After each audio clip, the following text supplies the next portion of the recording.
अस्सलामु अलैकुम वरहमतुल्लाहि वबरकातुहू। दोस्तों, मैं हूं आपका भाई हाफिज़ गुलाम मुस्तफ़ा सऊदी अरब से। दोस्तों, इस वीडियो के अंदर आप लोगों से दो चीज़ें शेयर कर रहे हैं।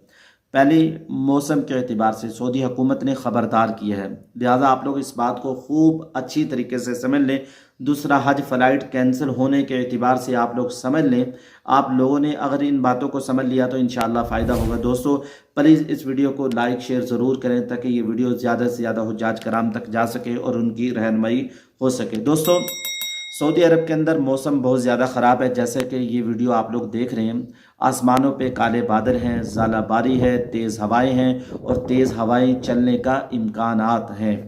तेज़ हवाएं जब चलेंगी तो एक्सीडेंट भी होंगे, बारिश होगी तो एक्सीडेंट भी होंगे और हुए भी हैं। अभी एक दो दिन पहले का वाक़या है, पाकिस्तानी बड़ा ट्रेलर चला रहा था, तेज़ बारिश के अंदर स्पीड वही 70-80 की तेज़ स्पीड से जा रहा है।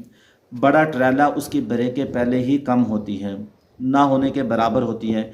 बारिश है तो टायर की जो ग्रिप है वो कम हो जाती है। तो सड़क को देख, अगर 80 अलाउ है तो हम 40 पे चलें ताकि मुश्किल वक़्त के अंदर ब्रेक लगा सकें। उस पाकिस्तानी ड्राइवर ने सीधा कार के अंदर ठोक दिया, काफ़ी नुकसान हो गया और एक्सीडेंट हो गया। दोस्तों, जो आप लोगों से अर्ज़ करूँगा, जो लोग मक्का मुकरमा में आ चुके हैं और जो आ रहे हैं, जब आप लोग मक्का मुकरमा में इंटर हो जाएं, हज मुकम्मल होने तक प्लीज़ बाहर ना जाएं। देखिए, आप लोग जा भी सकते हैं, कोई मुमानियत नहीं है, लेकिन आप लोगों को परेशानी का सामना करना पड़ सकता है। ऐसे ना हो कि आप लोग बाहर चले जाएं, ज़ियारत पे चले जाएं, खुदा न खास्ता मौसम की ख़राबी की वजह से कोई हादसा पेश आ जाए, कोई परेशानी आ जाए।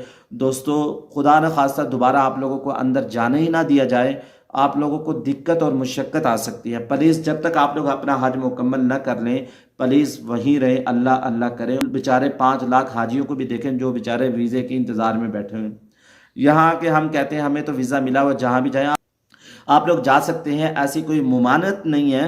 आप लोगों से कहूँगा, एहतियात इख्तियार करें, एहतियात पे चलें दोस्तों, बाद में परेशानी ना हो। और दूसरा, फ़्लाइट के एतबार से आप लोग सुन लें, हाजी साहबान नए शेड्यूल का इंतज़ार करें और फ़िलहाल अपने घरों में चले जाएं। हाजी साहबान को ये हिदायत दी गई थी और तमाम एयरपोर्ट पर ये सबको ही कहा गया था, चाहे वो हज पे आ रहे थे या नहीं आ रहे थे, कहीं और जा रहे थे। दोस्तों, रात बहुत सारी फ़्लाइटें कैंसिल की गई। मुल्तान में जो फ़्लाइटें उतरनी थी उनको कहीं और उतारा गया, बाद फ़्लाइटों को वापसी भी किया गया।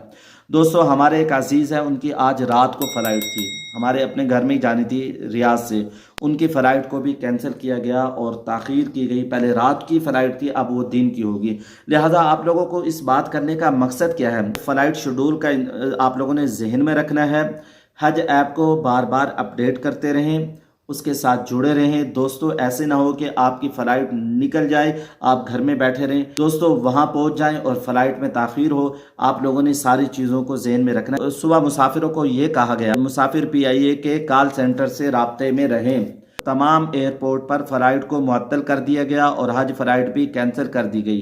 कराची से आज सरीन एयरलाइन की परवाज़ ER 1611 भी कैंसिल कर दी गई, लेकिन ये फ़्लाइट अल्हम्दुलिल्लाह फिर बाद में यानी खोल भी दी गई। अब वो ताख़ीर का शिकार नहीं है, एयरपोर्ट से अपने वक़्त पर फ़्लाइटें जाएंगी, लेकिन थोड़ी सी ताख़ीर हुई है। आप लोगों से अर्ज़ करूँगा, जो लोग हज पे आने वाले हैं, ये हज ऐप को अपडेट करते रहें, हज ऐप के साथ मुंसलिक रहें। दोस्तों, अगर आप लोग हज ऐप नहीं चलाना जानते तो आप लोगों से अर्ज़ करूँगा, आपके साथ जो समझदार लोग हैं, आपके जो लीडर हैं, हज ग्रुप हैं, उनसे आप लोग राब्ते में रहें, उनसे बार बार हर वक्त पूछते रहें। अगर आप लोग 2-4 दिन तक आने वाले हैं तो आप लोग प्लीज़ अगर सीखने की सलाहियत रखते हैं, हज ऐप को सीख लें, इसका बहुत फ़ायदा है। दोस्तों देखो, सीखने से इंसान को हर चीज़ समझ आ जाती है। अगर आप लोगों को थोड़ी बहुत ही उर्दू पढ़नी आती है, इंग्लिश आती है, तो आप लोग इस हज ऐप को ज़रूर सीख लें, इसके बड़े फ़ायदे हैं। इंशाल्लाह नेक्स्ट टाइम में भी आप लोगों को ये फ़ायदा देगी।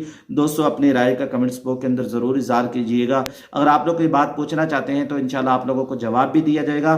दुआओं में याद रखिएगा। अल्लाह ताला तमाम हुज्जाज कराम के लिए आसानी वाला मामला करे। 67,000 हाजियों का मामला वही है जो मैंने कल आपको खबर दी थी, अभी उनका मामला प्रोसेस के अंदर है। कोई पक्की खबर आएगी तो इंशाल्लाह मैं आप लोगों को सबसे पहले शेयर करूँगा। दुआओं में याद रखिएगा। अस्सलामु अलैकुम वरहमतुल्लाहि वबरकातुहू।